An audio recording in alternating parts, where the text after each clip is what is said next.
Hi, I'm Rochester Chamber Communications Director Dan Smith here with the CEO, Bob Duffy. 2017-18 New York State budget is in. Workers' compensation reform is on it. We've been working on this for a while. What's encouraging about it?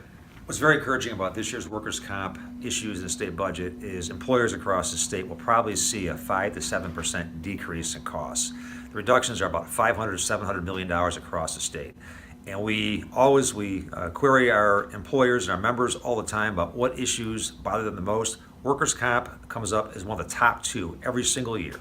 And this, for the first time in many years, we've seen a reduction. It may not be earth-shattering, but the needle is moving in the right direction. I want to thank a couple of people. First of all, this has been a long-standing issue. Workers' comp was raised in 1912 by the Chamber of Commerce as a major issue facing employers. I want to thank Chris Wiest, who's our Vice President in charge of advocacy. Chris Wiest has worked for years on this issue. We have a workers' comp committee, which is a group of men and women who meet routinely on workers' comp. They come from Wegmans, they come from Paychecks, they come from the hospital and health systems. A group of professionals that meet routinely in this chamber to look at ways to reduce workers' comp costs.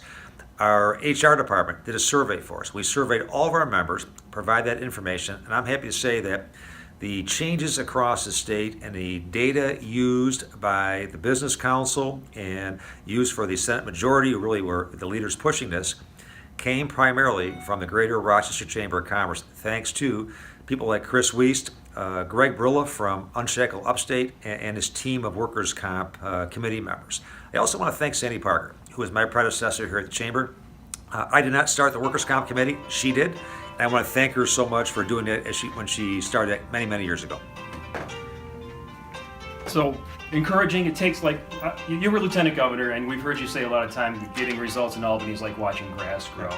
So how encouraging is this, and what are we looking moving forward? You said it might not be earth-shattering, but what could be earth-shattering moving forward? I think one of the most important things here is this needle moves so slowly together. It's a huge step forward this year.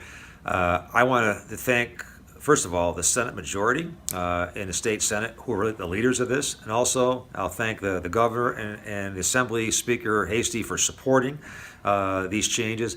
It gives hope to business owners.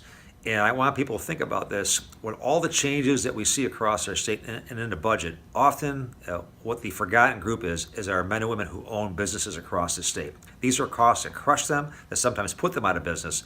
So a 5 to 7% decrease, I'll put it in perspective. It's like your average employer, all of us, getting a 5 to 7% increase in pay. So by decreasing those costs, you are saving money for businesses and doing it in a way that protects the workers. And the work that was done on this whole process was about reducing costs for businesses and also protecting workers, which makes it a win-win.